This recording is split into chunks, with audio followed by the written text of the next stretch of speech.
On March 7th, 2016, one of the greatest quarterbacks of all time retired from the game of football, Peyton Manning. And he will undoubtedly be selected as a first ballot Hall of Famer when he's first eligible next year. About 4 months after Manning's retirement, this week's guest released his first book. And there are definitely some ties to Peyton Manning's career in this book, because it all started with a guy named Archie. Welcome to the Football History Dude podcast, where each episode is a journey back in time to learn about the rich history of the NFL. Your host is Arnie Chapman. Football is his passion, and he wants you to come along with him to explore the yesteryear of the gridiron. So hop on board his DeLorean and let's get this baby up to 88 miles per hour. Great Scott!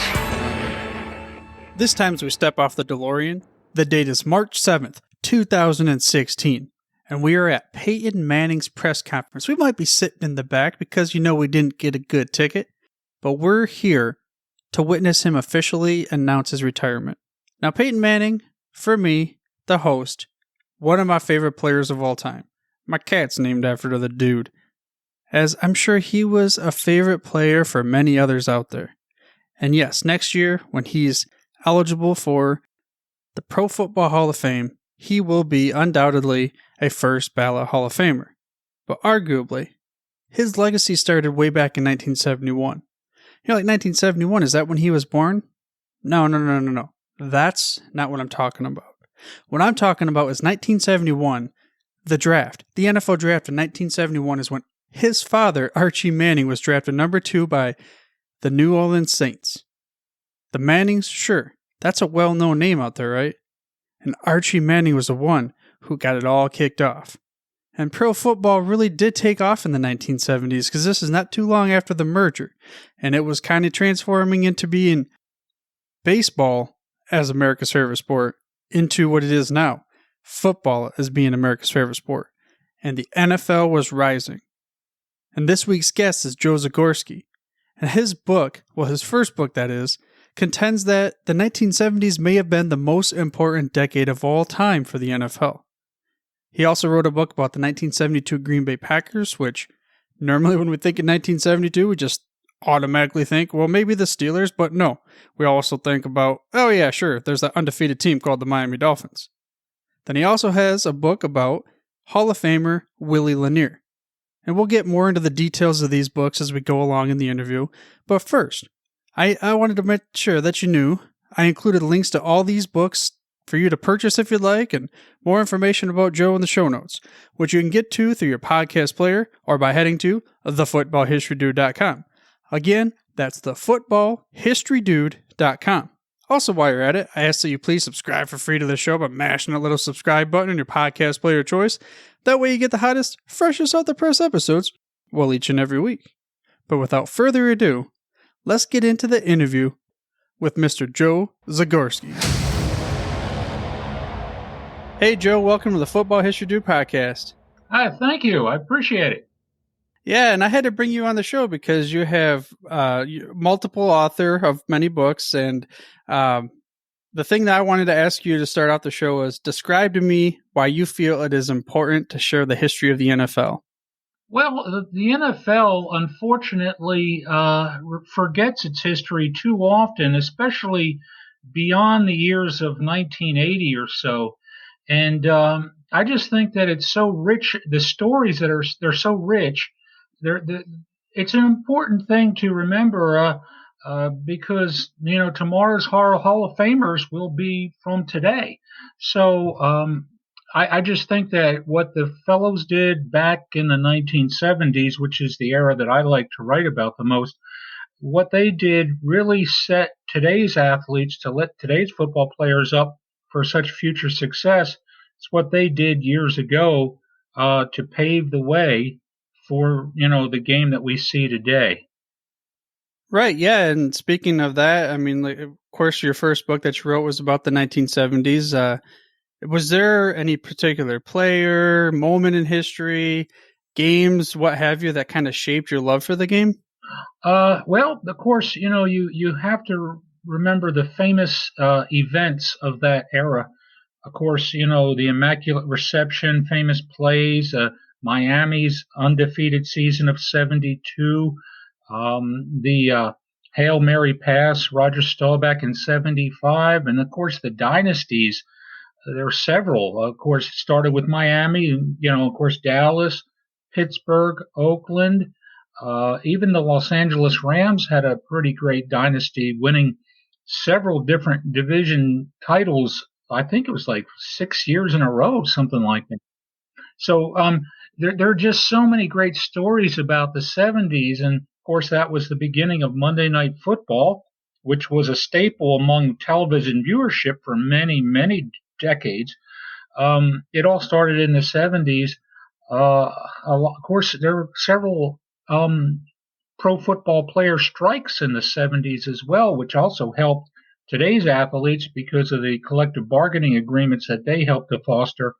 So there was just so many different things that happened in the 70s that I just didn't want those events to be forgotten, and so that's why I wrote about them in the 1970s in the NFL. Right, yeah, and speaking of that, let's go with your first book. It was titled The NFL in the 1970s, Pro Football's Most Important Decade. And you just mentioned a few. I'm sure there's many more. Go ahead and try to explain to me why you think that's the most important decade for the NFL. Funny story. I never titled it that. The publishers, they sent me the proofs and they said, "Oh, here's the title. What do you think of it?"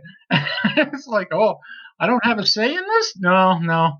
So I said it was an exciting decade and all that, but they decided that it was the most important, which started with a whole bunch of arguments from a lot of other football historians. No, the 60s were the most important, and it went back and forth. But now that I've had some years to, reevaluate everything, to me, it was the most important decade, just based on all those different things that occurred, those events that I had said. Plus, there were a lot of other things.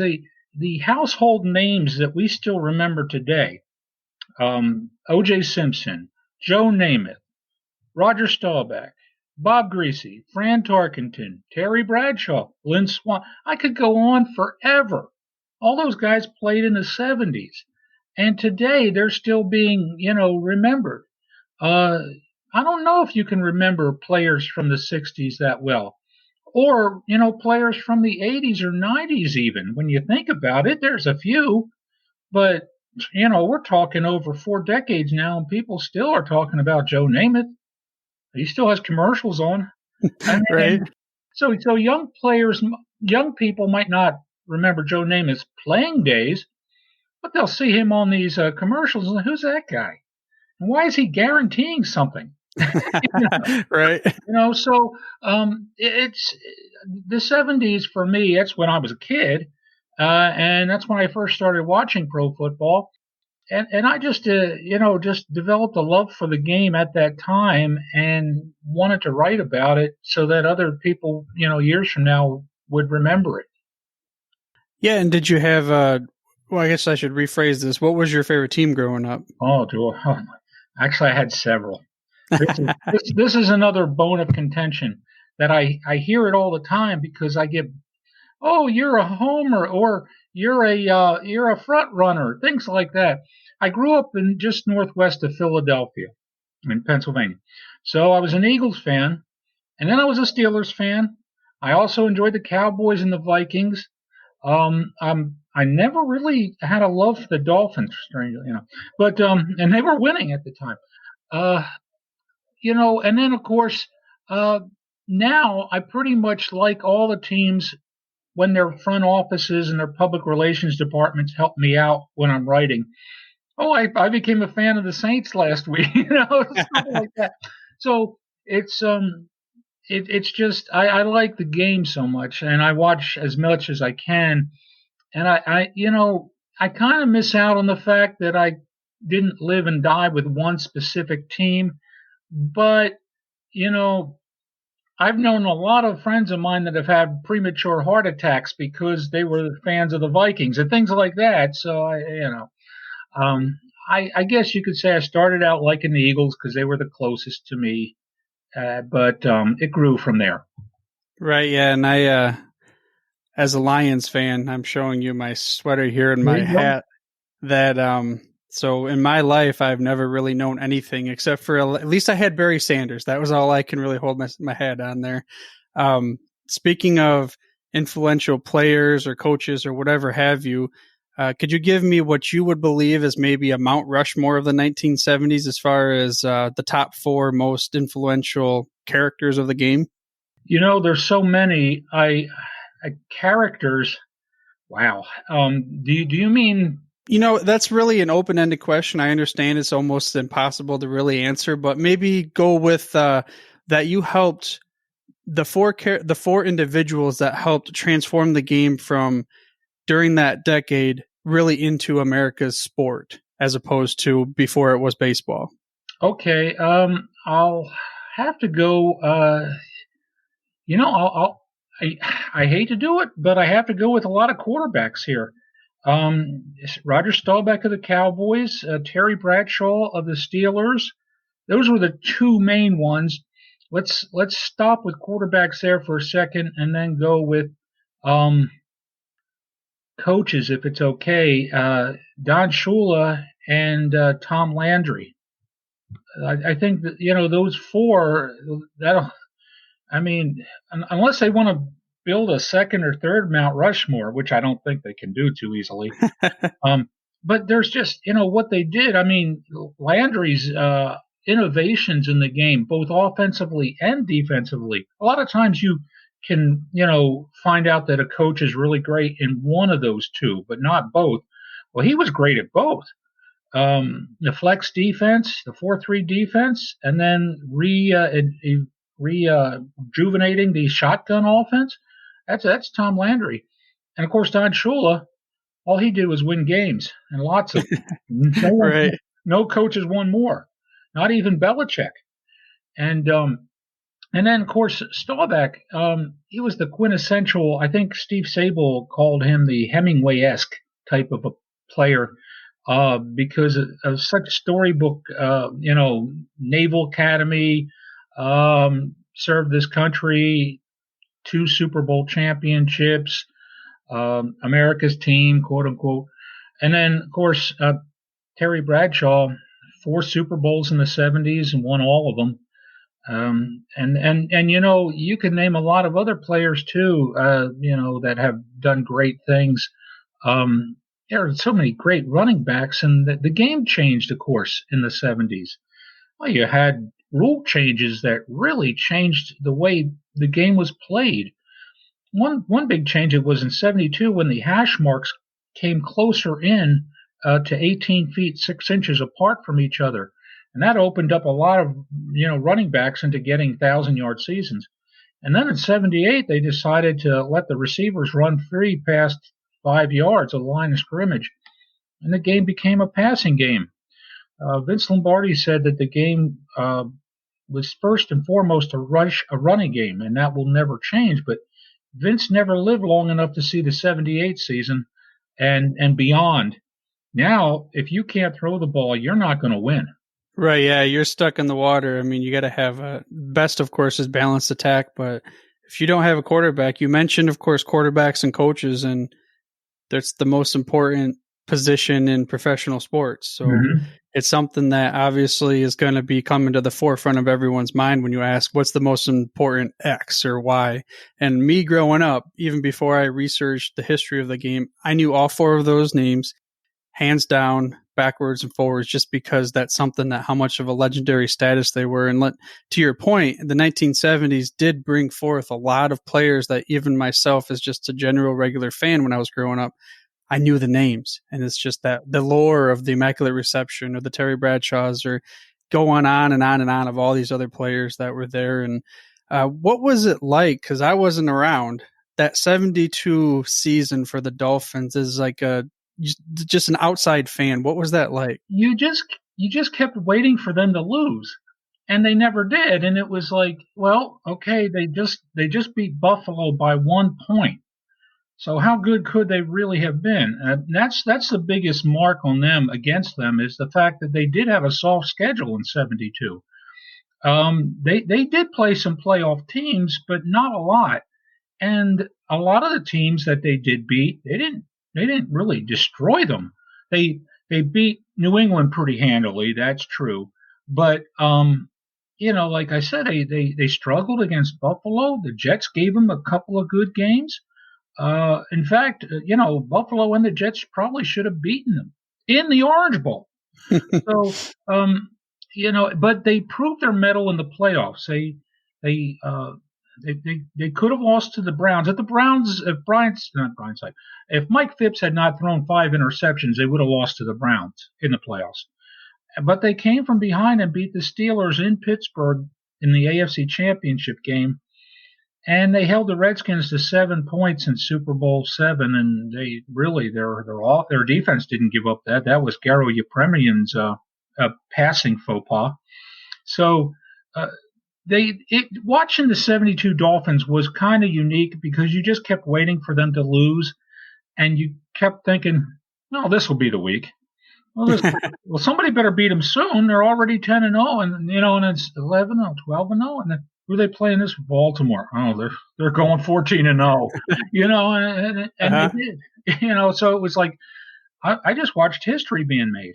It was kind of unique in a way. Looking back on it now, it's like, wow, it's never been equal. Right, yeah. The only thing I can, in my lifetime, as far as the NFL goes, is the Patriots and then losing to the Giants. I mean, there was a lot more media coverage, I'll say. Yeah. But what was the comparison? Because they were blowing teams out. Was it the same feeling at all, or? For me, it was like nuts. I didn't really. I don't want to get this wrong. I didn't really hate the Patriots, but I really wanted to see them lose because I think they were running the score up against other teams, whereas the Dolphins weren't. They were playing a lot of times down to the level of their competition. The Patriots, they were destroying teams in that year. I forget the year that was. Was that 2000? I think that was 2007, I think. Was it? And they were just destroying teams, and I'm thinking, holy cow. So by the time that they were playing the Giants in that Super Bowl, I've never been a Giants fan before, but I was that day. Yeah, I was a big Giants fan that day too, and I guess more so because of the underdog story and that kind of thing. And I like the whole defense. It's easy to not want to root for the Patriots when you're not a Patriots fan. I'll just put it that way. Well, most of the country was cheering for the Giants that day. Right, yeah. But no, I don't know if there's a real comparison because, with the more of the media, the attention that the Patriots got, I kind of think that didn't really do them any favors because of so many people just couldn't stand them by that time. Whereas I don't remember the Dolphins really being, God, I hope somebody beats them in this title game or something. No, I don't remember seeing or hearing that. Now, on the flip side, I guess with that same kind of point, with now there's a lot more media coverage, do you feel that there was more of a lore factor back in the 70s for the men of the gridiron as opposed to nowadays? Yeah, I do. And the reason is because the game hasn't been oversaturated, like it is today. Back at that time, after the Pro Bowl was played, you had 5 months at least until football training camp started again, and you didn't see a lick of anything football on television. You didn't see it on the newsstands really, except for maybe you got a monthly Football Digest if you were lucky. Other than that, forget it. Now you've got the 24-hour-a-day NFL network. You've got 24 hours a day ESPN coverage, sports coverage. It's oversaturated today, and the game amounts 17-game season now next year. I think. I think people have gotten tired of it to the point where college football is now more of a business. In the 70s, you got college football games televised on one station, ABC, and you got maybe, if you were lucky, 3 games a Saturday. That was it. That was it. And on special Saturdays, closer to the bowl season, you might get 4 games. But, and then, of course, there was no college playoff at that time. So you had your bowl game was your final game of the year, no matter who you were. Right. And if you didn't, win your conference, you're not going to a bowl. And they didn't have this rule where if you won 6 games, you were bowl eligible. That was a joke, But today's game, you can get bored with it in a way. Now, I know with the coronavirus going along, people are just starving for any live sports, and we're not having any right now. So you're watching reruns of sports. But I still think that pro football is oversaturated today. I kind of wish that they would have kept it just at no more than 16 games, no more than 3 preseason games, But I don't make those decisions. Right. Yeah. The majority of my life, I've always been able to just, like you said, NFL content at the fingertips. So we've been inundated with the ability to be able to grab what I want when I want as far as it. But then there is also that I don't have that feeling like you did back when you were growing up of waiting for Christmas morning for the game to come up. It's like now there's Monday night, there's Sundays, there's Thursdays, there's everything. So I love it because I love the game. But at the same time, like you said, I don't have that, I got to wait for so long for this one big moment. I mean, I have NFL, what's that called? With the NFL Game Pass when I lived down in another state where I could watch my Lions wherever I was. That wasn't the case back then. That was a whole different ball game. So going to the game meant more. Nowadays, people tell me, well, I don't want to go to the game because of all these camera angles, but they don't feel that passion that it is. And the fans just all together for one, like you do when you're at the game. So one of the things I like to do on the show, of course, is take my DeLorean back in time. And I like to go explore, and I wish I could do that. One of these days, I'm going to invent where I can peer into the world of, that whole, I want to be like a fly on the wall type of thing. That's down the road. That's for Elon Musk to get to. But speaking of Elon Musk and innovative, Coach Lombardi was one of the innovators, of course, out there. After that, they kind of went downhill.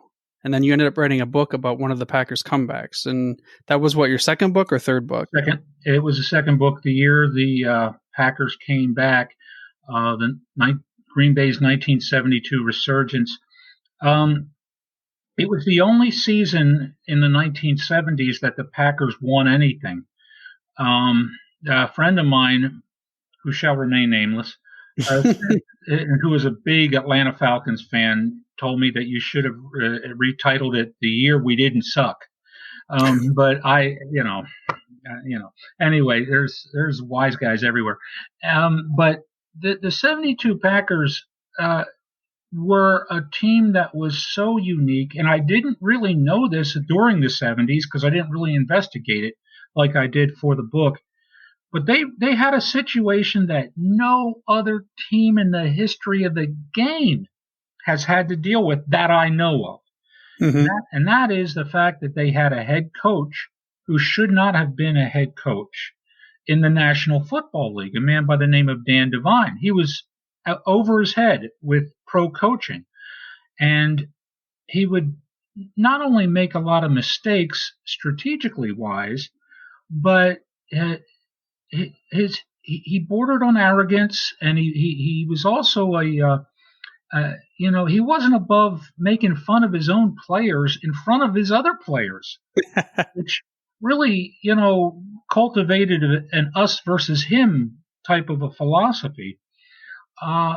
They weren't expected to do anything. They had 4 wins the year before, and 20 of the players on that 72 team were brand new to the team.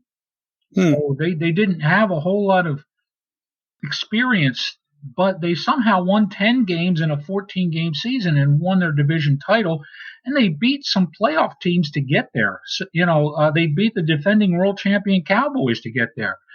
And it was an unusual season for a team that just clicked right off the bat and somehow had to deal with a head coach that really should not have been their head coach or anyone's, at least not in the pro level. I mean, in a college level, he had done pretty successful. Dan Devine was successful at the University of Missouri. But after he coached the Packers for several years, he went to coaching Notre Dame. And he did, he did okay. But, I mean, his player evaluation wasn't really great. I mean, he benched Joe Montana of all.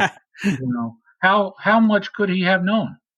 So, I mean, they're the players that I interviewed for that book, a lot of them couldn't stand him. And a lot of them would say, hey, when he's drawing up plays on the chalkboard, he's getting 10 players on the field and 12 players, but never 11. And you scratch your head and you wonder, why is this guy coaching? And so it's really an incredible book that takes you from the end of the 71 season all throughout the playoff game in 72 when they lost to the Redskins.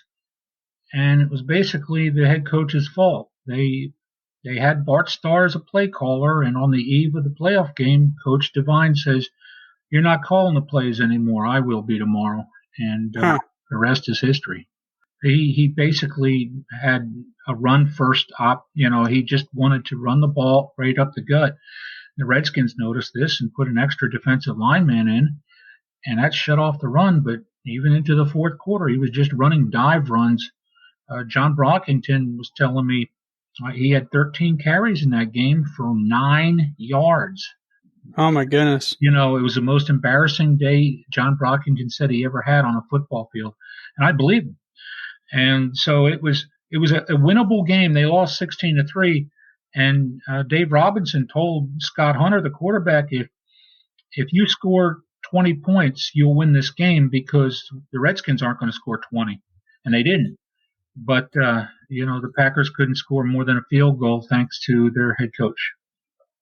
Yeah, that's crazy that they got that far on the back of Bart Starr calling the plays, and then he decides, I'm going to go old school. I'm going to run the ball up the middle, and you know what's coming. And that, I guess the reason why I asked about this was I was just trying to figure out one season, like the Green Bay Packers 72, what made you decide, I want to write a whole book about this season? Well, I started watching football in 71, but 72 was the first year that I really remember. And so I was paying attention to football in 71, but I was bit by the football bug by 72. And I had known that they had won a playoff game. I mean, that they had gone to the playoffs and they won a division title, and that they had lost a playoff game. But then I didn't hear from them for the rest of the decade, and they went downhill really rapidly. And I thought, if I could pick a team that I could write about that had an interesting story to it, and I looked around and I thought, well, everybody's written about the Steelers and everybody's written about the Cowboys, and I'm thinking, the publisher is liable to give you an opportunity to write about a team that nobody else has written about before, especially if you've got something unique. And I didn't have to come up with unique. That was the team. Right. But I knew that nobody had ever written about them before. So I fished the idea to the publishers, and they thought about it, and they said, well, your book on the 70s did pretty well, so we'll give you this opportunity. So it came out late last year, and it's been doing pretty well. You're cutting your audience short when you say it's only about the Packers, because I don't think there are too many Jacksonville fans that are going to buy it. But it's still it's interesting because of every one of us has had a bad boss in our lives, I think, especially if you get older and you start working different jobs and things.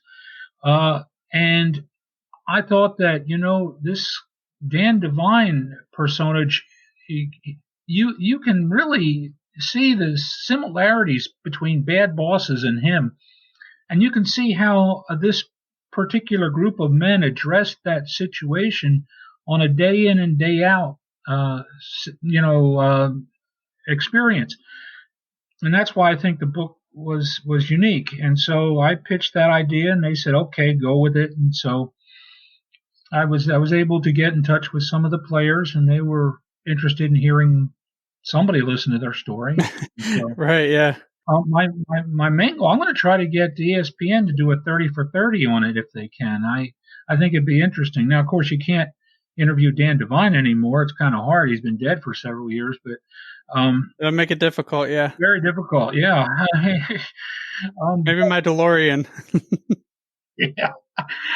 But I think that it's a story worth telling, even if it doesn't make it to the screen. At least buy the book and you'll see some stuff and read some stuff that you'll be wondering, how could this team have ever won a division title? They did. Right, yeah. I mean, on the total flip side, that's why I was curious, because of that year.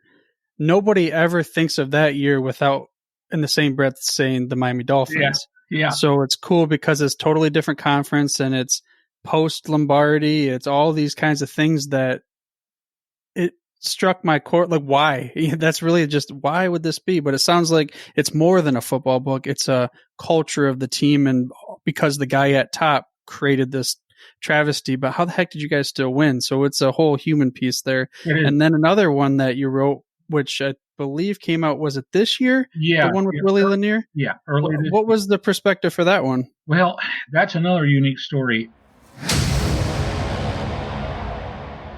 Another unique story, you say? Well, I'll tell you what.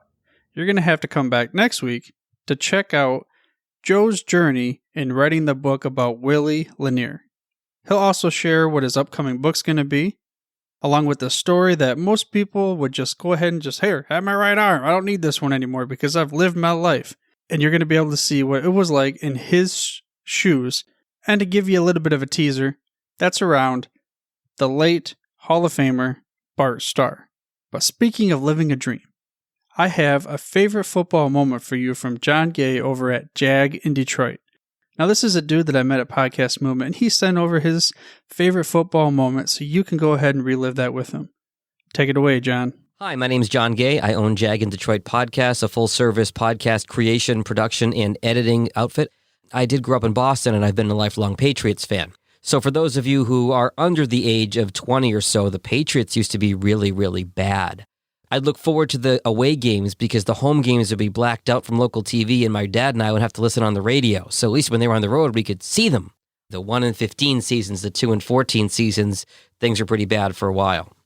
But I got to thinking today with the announcement that Tom Brady is leaving, how grateful I am for the last 20 years of Tom Brady. And yeah, a lot of people hate him for a number of reasons, but the level of success of this dynasty has been unprecedented in history. In particular, I go back to probably my favorite moment ever, which was Super Bowl 36 against the Rams. I was a senior in college at Syracuse University, and I'd had some buddies over my apartment to watch the previous playoff games, the Raiders Snow Bowl game, the AFC Championship game the following week at Pittsburgh. And then, of course, the Super Bowl. We had probably 50 people in this house, 49 rooting for the Patriots and 1 rooting for the Rams. That little freshman almost got thrown out the window, but that's another story. So here we are, us against the world. Nobody gives us a chance, 14-point underdogs. And lo and behold, Ty Law has the pick 6, and we are up 7-3. Brady hits Patton in the corner of the end zone to go up 14-3 at the half. Vinatieri hits a field goal to make it 17-3, and we are beside ourselves. We can't believe it. Rams are driving in the second half, getting ready to get closer, and there's a fumble. Bucky Jones picks it up, runs it back 97 yards for a touchdown for a 24-3 lead, or so we thought. Called back for a holding penalty on Willie McGinnis. And we're all screaming at the TV. I think I called him Willie Buckner, because at the time, this may sound strange, but Boston teams were used to losing. The only titles of my lifetime were the mid-'80s Celtics, and I was too young to remember that. So we always found a way to snatch defeat from the jaws of victory. So sure enough, the Rams score. They score again in lightning speed, greatest show on turf, and tie the game at 17, and we're just shell-shocked, like, there it goes again. We were never supposed to win anyway. We're going to lose. Brady gets the ball, a minute and a half left. Madden says they should take a knee, and he starts hitting passes. Kevin Falk, Troy Brown, Jermaine Wiggins, who went on to be a radio host in Boston after that, and they're close enough for the field goal. And Vinatieri lines up and hits it. And I'm expecting there's going to be a kickoff, and somehow the last second ticks off the clock. And as the late, great Gil Santos exclaimed, you've probably heard the call, And the Patriots are Super Bowl champions. The Patriots are Super Bowl champions. The best team in the National Football League. And there's cheering and high fives. You can hear him behind him as he makes the call. We are doing keg stands. We are beside ourselves. We end up going to the senior bar, Fagan's, on the Syracuse University campus. Turns out the DJ's from New Hampshire. He plays We Are the Champions. He plays Dream On from Boston's own Aerosmith. And we did it. For the first time in our 2 decades on the planet, and for the first time in the 42-year history of the Patriots, we'd won. We were no longer the laughingstock. We'd won with this kid from Michigan, Tom Brady. Over the next 20 years, my radio career took me all over the country. It took me from Vermont to Detroit to New Orleans and back to Detroit. And yet, the Patriots and Tom Brady are what kept me close and what always made me feel like I was close to home. I have college friends that I've stayed in contact with through a group text thread about the Patriots. I have family members that we connect over talking about the Patriots and the marvelous, incredible, logic-defying things Tom Brady and the team have done to stay relevant for the first 3 Super Bowls, the next 3 Super Bowls, 10 years later, which 20 years ago I could have never imagined myself saying.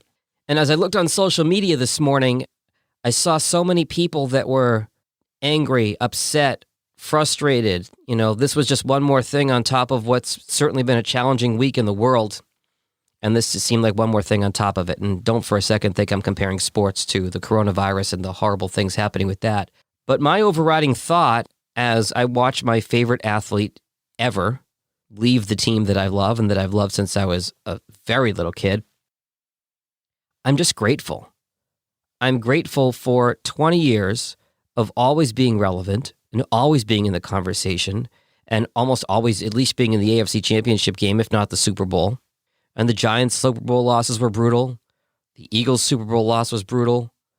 But we were always there. And there's no other team in football that can say that. And I'm not trying to sound like an arrogant Patriots fan, but what Tom Brady meant to New England, and it was a way for me to stay connected to friends and family as I moved all over the country, and some of them did too.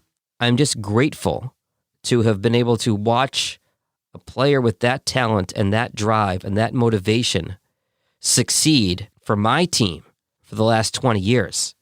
And no matter what happens from here on out, that 20 years was just an unbelievable run. And I'm so thankful to Tom Brady and Bill Belichick and Bob Kraft for the joyous moments that I've been able to share with those I love for so long. So that's my story, Super Bowl 36 and Tom Brady. Once again, my name is John Gay. I'm from Jag in Detroit Podcasts. I create podcasts for small businesses and nonprofits. My website, jagindetroit.com. You can also find me on social media at jagindetroit. That's JAGINDETROIT. Arnie, it was great meeting you at Podcast Movement last summer. Hope we can connect again soon. Thanks. Now, how about that favorite moment?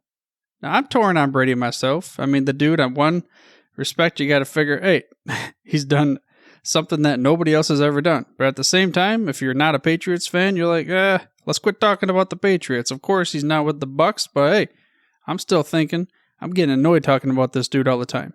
But for my sake, let's just hope that some of that hooded one magic rubbed off on Patricia, because I feel like what John talked about with the Patriots a while ago, just being the laughingstock for so long. And I want to get to the point where we are not the laughingstock. I want to be the ones like the Patriots creating that dynasty that is unheard of in modern times. But we'll have to talk about that on a different show, because that's not happening right now. In fact, maybe you could call that, if they ever won it, my favorite football moment of all time. And I didn't share one of these in a while, because I haven't really had a whole lot of them come in, but I do love hearing them. So if you want to send your favorite football moment, if we can play it on the podcast, send it on in. The best way to do that is you can go to myfootballmoment.com, and that'll take you right to the website. Again, that's myfootballmoment.com. But for now, dudes, I'm through if you're through. Thank you for listening to this episode of the Football History Dude. To make sure you're the first to get the next episode, please subscribe on your podcast player of choice and head on over to thefootballhistorydude.com for the show notes and more information on the history of the NFL. And remember, dudes, where we're going, we don't need roads.